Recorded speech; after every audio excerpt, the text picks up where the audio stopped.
They said no to you. They walked away. They chose someone else. And in that moment, something inside you shattered. But what if I told you that rejection isn't the end of your story, it's the beginning of your transformation? Marcus Aurelius, the most powerful man in the ancient world, was rejected, dismissed, and betrayed more times than you can imagine. And he discovered something that changed everything. Rejection is not a door closing. It's a mirror showing you who you're becoming. Rejection feels like death. A small death of the self you thought you were, the job you didn't get, the person who didn't choose you, the opportunity that slipped through your fingers, the friends who left, the family that didn't understand. Every no echoes in your mind like proof that you're not enough, that something is fundamentally wrong with you, that you don't belong. But Marcus Aurelius understood something that most people never discover. Rejection isn't what happens to you. It's what you do with what happens to you. He was rejected by his own adopted brother, betrayed by those closest to him, dismissed by philosophers who thought a warrior couldn't understand wisdom, and instead of breaking, he used every single rejection as fuel to become unbreakable. In the next 50 to 70 minutes, you're going to learn 13 lessons that will completely change your relationship with rejection. Not by avoiding it, not by pretending it doesn't hurt, but by transforming it into the most powerful catalyst for your evolution. These aren't just ideas. They're battle-tested truths from a man who faced more rejection than most people face in 10 lifetimes, and emerged stronger, wiser, and more at peace than anyone in his position had a right to be.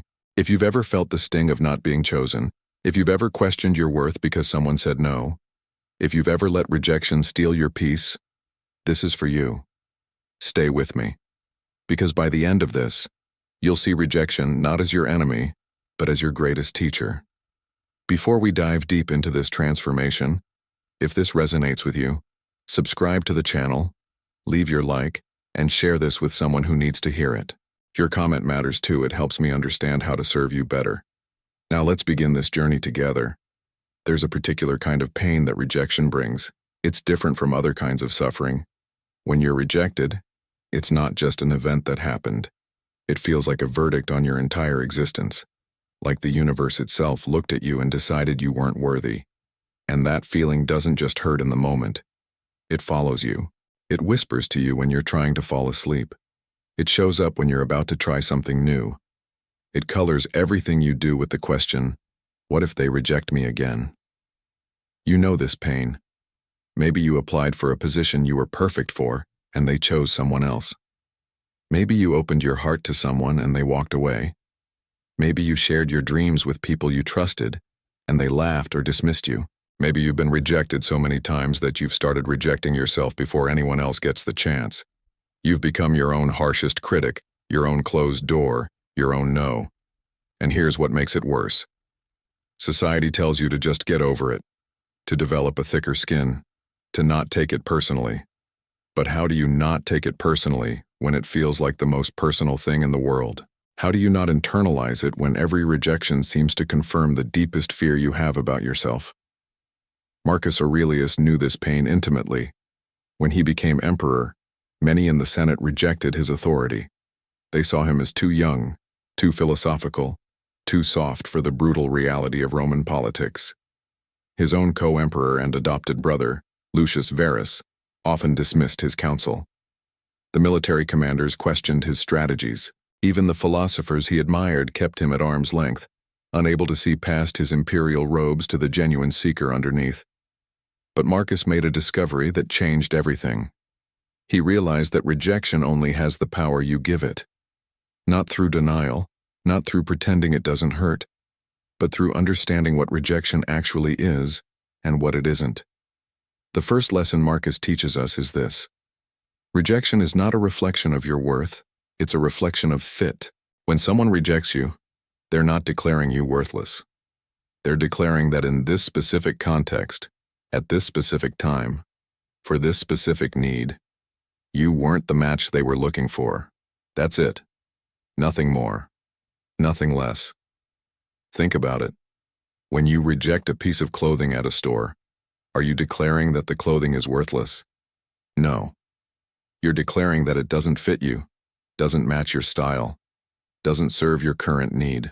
The clothing isn't diminished by your decision to walk past it. Someone else will come along and find it perfect. But we don't think about rejection this way when it happens to us. We catastrophize it. We universalize it.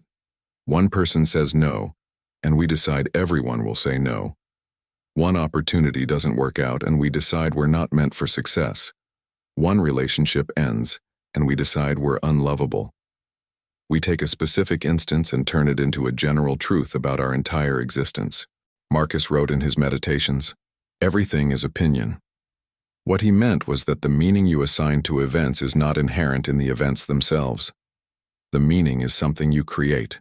Rejection is an event. The story you tell about that rejection is your creation. And here's the powerful part. If you created the story, you can change the story. The second lesson is about interpretation. The same rejection that destroys one person transforms another. The difference isn't in the rejection itself. It's in the meaning assigned to it.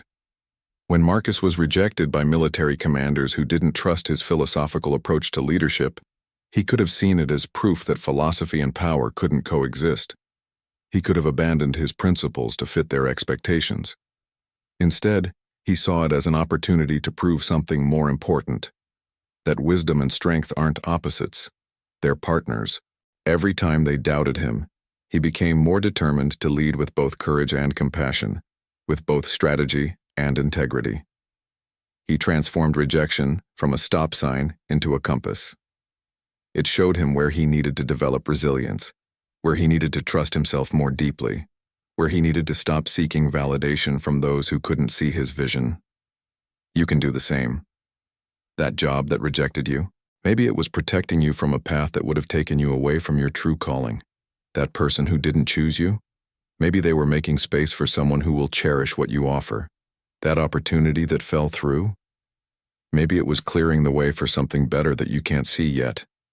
This isn't toxic positivity. This isn't pretending everything happens for a magical reason. This is something deeper. This is recognizing that you get to decide what rejection means for your life. And that decision determines whether rejection weakens you or strengthens you. Let's go deeper into the psychology of why rejection hurts so much. There's a reason why rejection doesn't just disappoint us, it devastates us. And understanding this reason is crucial to transforming your relationship with it. From an evolutionary perspective, rejection was literally life-threatening. When our ancestors were rejected by their tribe, it often meant death. They couldn't survive alone in the wild. So our brains developed an intense fear of rejection, encoding it as a survival threat. When you experience rejection today, even though you're not actually in physical danger, your brain activates the same threat response. Your amygdala fires as if you're facing a predator. Your body floods with stress hormones. Your mind goes into survival mode. But here's what's fascinating. Marcus Aurelius, without knowing modern neuroscience, understood this mechanism. He recognized that his initial emotional response to rejection was automatic, primal, not entirely under his control. But he also recognized that what happened next was entirely up to him. The third lesson is about the gap between stimulus and response. Between what happens and what you do about it, there's a space. In that space lies your power. When rejection happens, there's that immediate sting. That's automatic. That's your ancient brain doing what it was designed to do. But then comes a moment, sometimes just a few seconds long, where you choose what happens next. Do you spiral into rumination? Do you make it mean something catastrophic about your worth? Do you let it confirm your deepest fears? Or do you observe the pain, acknowledge it, and then consciously choose how to interpret it? Marcus practiced this constantly. He called it taking a view from above. When he felt the sting of rejection, he would mentally step back and observe himself having the reaction, as if from a great height. From that perspective, the rejection looked smaller. The pain was still there, but it wasn't all-consuming. There was space around it. And in that space, there was freedom. Imagine rejection as a wave in the ocean. If you're in the water at wave level, a big wave can knock you over, tumble you around, make you feel like you're drowning. But if you're on a cliff high above the ocean looking down, you see the wave as part of a larger pattern. You see it rise and fall, You see that it's temporary. You see that the ocean itself remains, unchanged by any individual wave. You can learn to observe rejection from that cliff. Yes, you're also in the water feeling the wave, but part of you can simultaneously be on the cliff, observing, maintaining perspective, remembering that this wave, like all waves, will pass. The fourth lesson is about identity. You are not your rejections. You are the awareness that experiences rejection. This is a subtle but crucial distinction. When someone rejects you, it's easy to collapse your entire identity into that rejection. I am rejected becomes I am rejectable becomes I am worthless. You go from describing an event to defining your essence. Marcus refused to do this. He maintained a core sense of self that was independent of external validation or rejection. He wrote, "You have power over your mind, not outside events. Realize this and you will find strength." What does this mean practically? It means that your true self, your essential nature, cannot be rejected. Only specific expressions of yourself in specific contexts can be rejected. The job application can be rejected. But you, the consciousness behind the application, remain whole and untouched. Think of yourself as the sky. Rejection is weather passing through. Sometimes it's a storm, intense and overwhelming. But the sky itself isn't damaged by the storm. The sky doesn't become the storm. It simply allows the storm to move through. And when the storm passes, the sky is still there, vast and clear and unchanged. The fifth lesson is about attachment. Suffering comes not from rejection itself, but from clinging to the outcome you wanted. Marcus was deeply influenced by Buddhist thought that made its way along the Silk Road to Rome. He understood that attachment to specific outcomes was the root of much suffering. When you attach your peace, your worth, your happiness to getting a particular yes from the world, you've handed over your inner freedom to something outside your control. He learned to hold his desires lightly, to prefer certain outcomes without demanding them, to work toward goals without making his well-being dependent on achieving them. This isn't apathy. It's not giving up on what you want. It's recognizing that you can pour your full effort into something while simultaneously accepting that the ultimate outcome isn't entirely in your hands. When you do this, rejection loses much of its sting. You wanted the job? You applied with full presence and effort. They said no. You accept that with equal presence. Your worth wasn't dependent on their yes. Your effort wasn't wasted because it didn't produce the outcome you wanted. The effort itself was valuable. The willingness to try was valuable. The growth that came from trying was valuable. The outcome? That was never yours to control anyway. Now we arrive at the transformative core. How do you actually use rejection as an advantage? How do you take this philosophical understanding and turn it into practical transformation? The sixth lesson is about reframing. Every rejection is redirecting you toward something better suited to who you're becoming. Marcus believed deeply in what the Stoics called amor fati, love of fate. Not passive acceptance, but active love of everything that happens, including and especially the difficult things. He trained himself to look at every rejection and ask, what is this making possible that wouldn't be possible otherwise? Here's a practice you can start today. When you face rejection, after you've felt the initial pain, after you've allowed yourself to be human and hurt, ask yourself 3 questions. First, what did this rejection protect me from? Maybe it protected you from a toxic work environment. Maybe it protected you from a relationship that would have limited your growth. Maybe it protected you from a path that looked good on the surface but was wrong underneath. Second question, what is this rejection teaching me? Maybe it's teaching you resilience. Maybe it's showing you where you need to develop new skills. Maybe it's revealing assumptions you've been making that aren't serving you. Maybe it's teaching you to validate yourself instead of waiting for others to do it. Third question, what is this rejection making space for? An empty space isn't a punishment. It's potential. It's openness for something new to enter. The rejection cleared away what wasn't right. Now there's room for what is right. But you have to trust that. You have to resist the urge to frantically fill the space with anything, just to avoid the discomfort of emptiness. The seventh lesson is about inner validation. Stop outsourcing your worth to people who don't understand your value. This was one of Marcus's most powerful practices.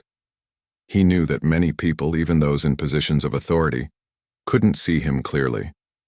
They saw his role, his power, his position. They couldn't see his character, his struggles, his genuine intention, and he realized that seeking validation from people who couldn't truly see him was futile and painful. You do the same thing. You give certain people authority over your self-worth. Maybe it's a parent who never learned how to affirm you. Maybe it's an industry that has narrow definitions of success. Maybe it's a person you're attracted to who can't see what you offer. And every time they reject you or dismiss you or overlook you, you take it as evidence about your worth. But here's the truth. Their inability to see your value says nothing about your value. It says something about their vision, their capacity, their fit with who you are. A fish being judged on its ability to climb a tree will live its whole life believing it's stupid. But the fish isn't stupid. The test is wrong. Marcus learned to be his own validator, not in an arrogant way that dismissed all feedback, but in a grounded way that said, I know who I am, I know my intentions, I know my efforts, I know my values, and I don't need your approval to know that these things are real and worthy. You can develop this.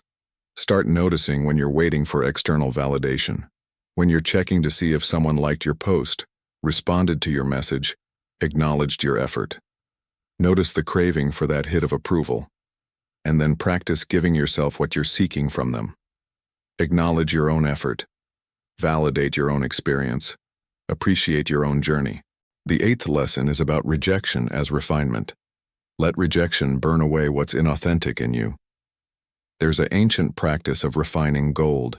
You heat it to extreme temperatures, and the impurities rise to the surface where they can be skimmed away. What remains is pure gold. Rejection works the same way on your character and your path. When Marcus faced rejection, he used it as a diagnostic tool. He asked, am I being rejected for who I truly am, or for some false image I was projecting? If someone rejected the authentic him, that was valuable information about fit. If someone rejected a false version he was performing, that was valuable information about his own lack of authenticity. Often, we're rejected because we're trying to be what we think others want instead of who we actually are. We apply for jobs we don't really want because we think we should want them. We pursue people who aren't right for us because we think they're who we should pursue. We chase opportunities that don't align with our values because we think they're what success looks like. When these things reject us, they're doing us a favor. They're saying, this isn't aligned with your truth. Stop performing. Stop contorting yourself to fit into spaces that aren't shaped for you. Go be who you actually are, and let that person find the spaces that are shaped for them. Now we enter territory that few people discuss when they talk about Marcus Aurelius and rejection. These are the lessons he kept in the most private parts of his meditations, the ones he returned to in his darkest moments. The ninth lesson is about the gift of indifference. Some rejections matter less than you think, and recognizing this is freedom. Marcus wrote something that initially seems harsh but is actually deeply liberating. He reminded himself constantly that most people's opinions of him didn't matter, not because the people didn't matter, but because their opinions couldn't change the fundamental facts of his character and his effort. When someone who doesn't know you, doesn't understand your context, doesn't share your values, doesn't see your journey rejects you, why would you give that rejection power over your peace? Marcus learned to categorize rejections. Some came from people whose judgment he respected, whose perspective he valued, whose rejection contained useful information. Those rejections he took seriously. He examined them. He learned from them. But most rejections came from people who were reacting to their own issues, their own limitations, their own misperceptions. And those rejections, he learned to observe them with compassionate indifference. He didn't resent the people. He just didn't let their opinions penetrate his inner citadel. You can practice this. When you're rejected, ask, does this person truly see me? Do they understand what I was trying to do? Do they share enough common ground with me that their evaluation is relevant? If the answers are no, you can acknowledge the rejection without internalizing it. It's just information about their perspective, not truth about your worth. The 10th lesson is about rejection as protection.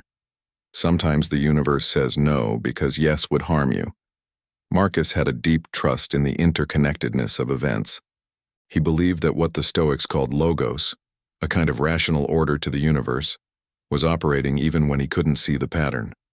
So when he was rejected, or when things didn't go according to his plans, he trained himself to trust that maybe, just maybe, there was a reason. This isn't about fatalism. It's not about passively accepting everything without question. It's about holding the possibility that your limited perspective might not see the whole picture. That job you didn't get? Maybe you would have been miserable there and you can't see that from the outside. That relationship that didn't work out? Maybe it was protecting you from years of dysfunction that you couldn't detect yet. That opportunity that fell through? Maybe it was preventing you from going down a path that would have taken you far from where you needed to be. You'll likely never know for certain, but holding this possibility creates a different emotional relationship with rejection. Instead of pure loss, there's trust. Instead of pure pain, there's curiosity. Instead of pure victimhood, there's acceptance that maybe something bigger is happening than you can see.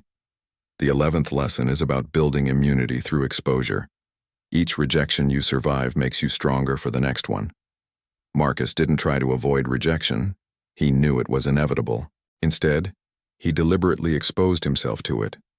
He shared ideas knowing some would dismiss them. He made decisions knowing some would criticize them. He loved people knowing some would betray him. And each time rejection came and he survived it, and he found that his core self was still intact, his immunity grew stronger. This is anti-fragility. Not just resilience, but actually growing stronger through stress. A muscle that's never challenged atrophies. A muscle that's systematically challenged grows. Your psychological capacity for handling rejection works the same way.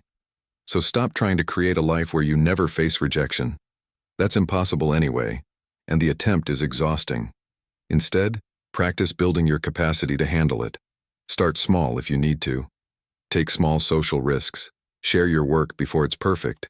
Ask for things you might not get. And when the inevitable no's come, observe how you survive them. Notice that you're still here, still whole, still capable. And each time this happens, your fear of rejection loses a little more power. The 12th lesson is about transforming rejection into motivation. Let every no fuel your determination to prove not them wrong but yourself capable. Here's where Marcus's approach gets subtle. He didn't use rejection to create a chip on his shoulder or a need to prove others wrong. That's still giving them power. Instead, he used rejection to strengthen his internal commitment to his own path. When people doubted him, he didn't get angry at them. He got more determined for himself. There's a crucial difference. When you're trying to prove others wrong, you're still bound to them. You're still seeking their validation, just in reverse. You're working for them, not for you. But when you use rejection to fuel your own determination, when you let it remind you why you started this path in the first place, when you let it clarify what really matters to you, then the rejection becomes fuel for your own fire, not theirs. Marcus wrote to himself, "The best revenge is to be unlike him who performed the injury." When someone rejected or betrayed him, his response wasn't to become bitter or to seek retaliation. His response was to become more firmly himself, to live his values more completely, to embody the principles he believed in more fully. That was his answer to rejection, not to change others, but to become more authentically himself. Let's bring this down to where you live. How do you actually practice these 13 lessons when you're sitting at your computer, seeing another rejection email? When you're watching someone you care about choose someone else? When you're facing another door closing in your face? The 13th and final lesson is about creating a rejection ritual. Develop a consistent practice for processing rejection that transforms it from trauma into teacher. Here's a ritual Marcus would recognize, adapted for your modern life. When rejection happens, first, allow yourself to feel it. Don't spiritually bypass the pain. Don't immediately jump to "it's all for the best." Sit with the disappointment, the hurt, the frustration. Give it space. Maybe 10 minutes, maybe an hour, maybe a day if it's a big rejection. Feel it fully. Then write. Marcus wrote constantly, and it was his primary tool for processing difficulty. Write about what happened without judgment, just the facts. Then write about what it brought up for you, the fears, the stories, the old wounds it touched. Get it all out of your head and onto paper where you can see it clearly. Next, question your interpretations. Look at what you wrote. Circle the places where you jumped from fact to interpretation, from what happened to what it means. A fact: they chose someone else. An interpretation: I'm not good enough. Can you separate these? Can you see that the interpretation is optional, not inevitable? Now reframe. Write 3 possible alternative interpretations. Maybe they chose someone with a skill set you don't have and don't even want to develop. Maybe the person making the decision had blind spots that prevented them from seeing your value. Maybe the timing was wrong, and it would have been right at a different time. You don't have to believe these alternative interpretations more than the negative one. Just hold them as equally possible. This breaks the spell of the single negative story. Then, extract the lesson. Write, what is this rejection teaching me? Don't skip this part. There's always something. Maybe it's showing you where you need to develop. Maybe it's revealing a pattern in how you're approaching things. Maybe it's teaching you about your resilience. Find it. Finally, release it. Literally. Take the paper where you wrote the negative interpretations and destroy it. Burn it if you can safely, or tear it into small pieces. This is symbolic, but symbols matter. You're releasing your attachment to that story. You're choosing not to carry it forward. This ritual transforms rejection from something that happens to you into something you actively process and integrate. You're not a victim of rejection. You're an alchemist, transforming it into wisdom. Let's get even more practical. Tomorrow morning, before you check your phone, before you face the world, spend 5 minutes remembering who you are, independent of anyone's acceptance or rejection. Place your hand on your heart. Feel it beating. That heart has been beating for you every moment of your life. Never rejecting you. Never abandoning you. Always showing up. Your own body accepts you unconditionally. Start there. When you're about to do something where rejection is possible, and you feel the fear rising, pause. Say to yourself, I am willing to be rejected in service of what I value. This reframes it.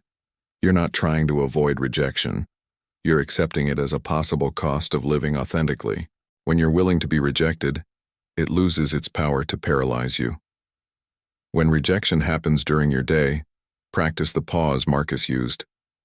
Before reacting, before spiraling, take 3 deep breaths. With each breath, create a little space between the event and your response. In that space, you can choose consciousness instead of reaction. And here's something powerful. Start keeping a rejection journal. Every time you're rejected in any way, write it down along with how you handled it and what you learned. Over time, you'll have a record of your resilience. You'll be able to look back and see all the times you thought rejection would break you, and it didn't. All the times a no led to a better yes. All the times you survived and even grew. This journal becomes evidence of your own strength, evidence you can return to when the next rejection comes. Practice gratitude for past rejections. Seriously, look back at rejections from your past and identify how they actually served you. The job you didn't get that would have kept you from the one you love now. The relationship that ended that made space for personal growth. The opportunity that fell through that led to a better one. When you can see the pattern, it becomes easier to trust that current rejections might also be serving you in ways you can't yet see. Learn to distinguish between healthy vulnerability and performance. Be genuinely yourself, and accept that authentic you won't be for everyone. That's not a problem to solve. That's reality to accept. The rejections that come when you're being authentic are actually gifts because they're pointing you away from wrong-fit situations and toward right-fit ones. Practice self-compassion. When rejection hurts, talk to yourself the way you'd talk to a dear friend in the same situation. You wouldn't tell your friend they're worthless because they didn't get the job. You'd remind them of their value, their other qualities, their other opportunities. Do this for yourself. Out loud if you need to. Literally speak kind words to yourself.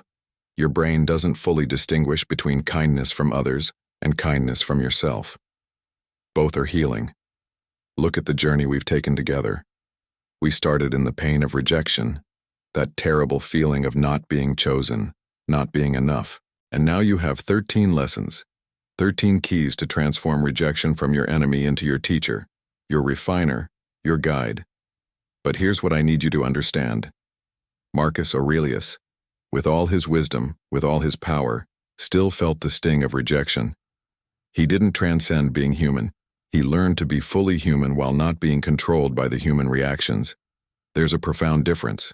You will be rejected again, maybe tomorrow, maybe many times, and it will still hurt, at least initially. These lessons don't make you immune to pain. They make you capable of transforming pain. They don't prevent rejection. They prevent rejection from defining you. I want you to imagine something. Imagine a version of yourself 5 years from now. This version has been rejected hundreds more times. Jobs, relationships, opportunities, friendships, all kinds of no's. But this future, you isn't diminished by these rejections. This future you is incredibly strong, deeply peaceful, authentically themselves. Because each rejection refined them. Each no clarified their yes. Each closed door taught them to trust their own path. That future you is possible, not despite the rejections coming your way, but because of them. But only if you practice these lessons. Only if you consciously choose to meet each rejection with awareness instead of reaction, with curiosity instead of catastrophe, with trust instead of despair. Marcus faced unimaginable rejection. People he loved betrayed him. His own son, who he raised with such care, became a tyrant he had to clean up after. The philosophical life he dreamed of was constantly interrupted by the demands of empire. He was rejected by fate itself, it seems. And yet his writings reveal a man of deep peace. Not because he avoided pain, but because he transformed it. You have that same capacity. It's not special to Marcus. It's human. It's in you right now, waiting to be activated. Rejection doesn't diminish you unless you believe it does. Rejection doesn't define you unless you let it. Rejection doesn't destroy you unless you think it should. Every person you admire has been rejected massively. Every success story you've heard includes chapters of being told no, being overlooked, being dismissed. The difference between those who eventually succeed and those who give up isn't the absence of rejection, it's the relationship with rejection. So the question isn't, will you be rejected? You will. The question is, who will you become because of it? Will you become bitter or better, closed or open, smaller or larger? The rejection itself doesn't determine this. Your response does.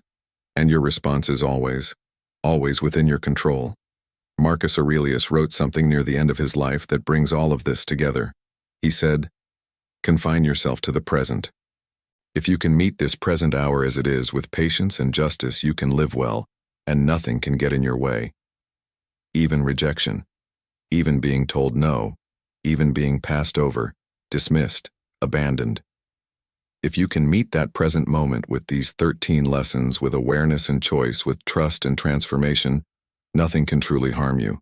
You remain whole, you remain capable, you remain on your path. The rejections you've already faced were preparing you for this moment. The rejections coming tomorrow are preparing you for who you're becoming. None of it is wasted. All of it is material for your transformation, if you choose to use it that way. So go forward. Be brave enough to risk rejection by being authentically yourself. Be wise enough to learn from rejection instead of being destroyed by it. Be strong enough to keep showing up even when doors close. Be trusting enough to believe that the right doors will open at the right time. You are not your rejections. You are not the sum of every no you've received. You are the consciousness that experiences rejection and chooses what to do with it. You are the person who gets knocked down and decides whether to stay down or stand up. You are the creator of meaning in your own life. And here's my challenge to you. Take one recent rejection, or the next one that comes, and practice just one of these lessons with it. Just one. See what happens. See how it changes your experience, and then practice another, and another, until these lessons become not just ideas you heard in a video, but truths you've proven to yourself through your own lived experience. Marcus never got to see how his words would impact millions of people across thousands of years, but you get to see how these lessons impact your life starting today. That's your advantage. You don't have to wait for history's judgment. You can start transforming rejection right now. Go, live courageously, risk rejection in service of what matters, and know that every no is just clearing the path for the right yes. Nothing is wasted. Nothing is final. Everything is material for your becoming. Until we meet again on the next part of your journey.